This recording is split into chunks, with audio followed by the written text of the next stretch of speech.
Hi everyone, it's Niamh here and welcome to my art journaling channel. Today we're starting off with a really simple page using some paper napkins in your art journal. So this rainbow page was created using the new distress crayons from Tim Holtz, the pearlized ones. I was just playing around with them in my journal just to see what they look like. And I ended up with these napkins from one of our local supermarkets, and they're just beautiful. So I didn't let you see me fussy cut them all out because no one needed to see that, but basically they had a little bit of white around the outsides, and I just got some scissors and fussy cut around them. So I'm just using some gel medium to glue down the different flowers onto the pages. So one page on this is denim, the other page is a watercolour page with the distressed crayons in the background. There was nothing fancy done with them. I just scribbled them onto the page and smudged them out with my finger until I got a sort of smooth effect across the page. The only thing you need to be careful with the distress crayons is they are water reactive. So when I'm putting the gel medium over that page, I am putting the very bare minimum and trying not to smudge it around too much, just so it doesn't sort of get everything all moving around again, all the different colours. I'm then going in with my Posca paint pens to do a little bit of mark making over the top. Now I was struggling with my pen because one was dead and the second one I hadn't dried off my page very well, so it's trying to sort of work over something that's very, very damp, hence why I'm getting my heat tool out again. I started off on the watercolor side because that doesn't necessarily take as much dampness, whereas the fabric, the denim, will stay damp for a little bit longer. And you can see I'm having all sorts of issues with my pens. they're leaking and spreading out and doing all sorts, but you know, it's just adding a bit of extra interest on the page. So a lot of people ask me why I use the Posca paint pens.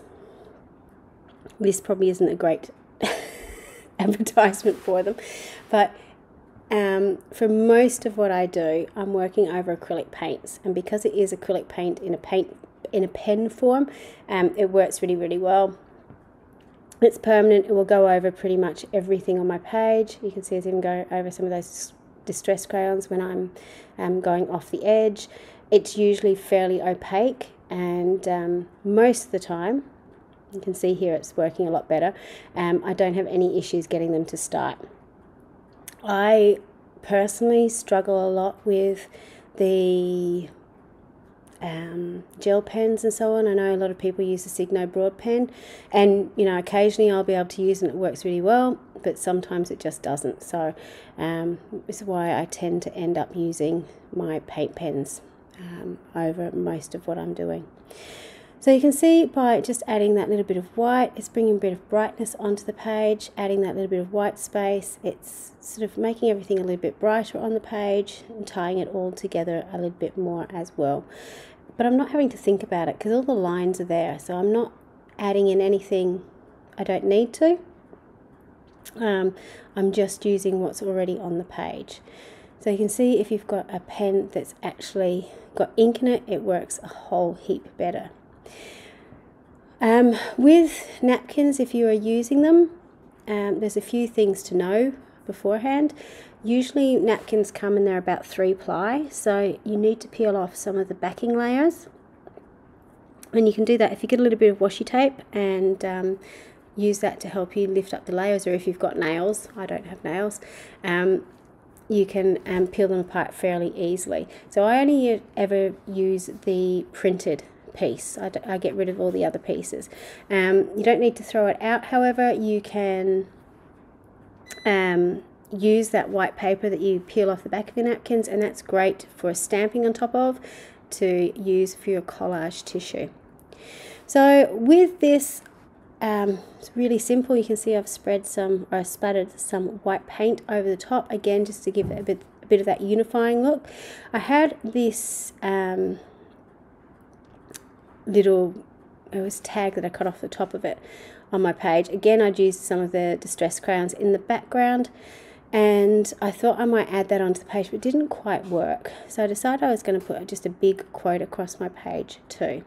And because I wasn't sure of how it's going to fit, I decided to work backwards for a change. So I knew I wanted colour at the bottom to be quite large, and by using the words backwards I could sort of work in how I was going to do it. But I added an extra word in somewhere, I can't remember where it was. Maybe I think it's on the top line.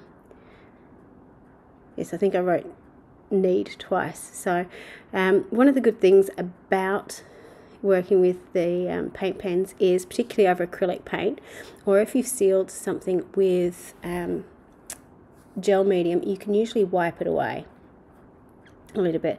In this case I'd left it a little bit long and it had dried, but I was able to get my distress crayons out and just sort of colour over the top and sort of make that word disappear somewhat.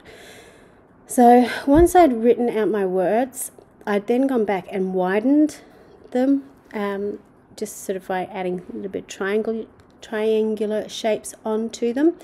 And now I'm going in and putting a little bit of a drop shadow with the white. And that helps to poke it out a little bit from the background as well. When it's like this, sort of seeing all at once, you can see it's quite, it can be a little bit confusing, not confusing, but it blends in a little bit. So, you know, have a look at your own page and see how you can help pop it out from the background. It might be that you use a completely contrasting colour. I used black and white. Perhaps by using pink over the top, that would have helped pop it out a little bit more from the background. But I wanted it to be the colours from the background and the colours from the flower, and have the words itself just sort of be there on the page. Once I finished, I had a lot of big black spaces in those tissues, so I decided to put a little bit of mark making in, just some little dots to help fill in the areas and make it look a little bit more hand drawn. So you can see as it sort of gets close up, some of the words are a little bit blended in with the background, but they do stand out. You can still read what it's saying. You could always make the text a little bit thicker on it as well, but I really wanted the focus to be on the brightness of the page and the colours in the background. So raid your local supermarket or your friend's napkin drawers. You might be able to swap napkins with some other people. If you find beauties like this one, snap them up, because you can use them in all sorts of different ways on different pages. Thank you so much for watching. Until next time, bye for now.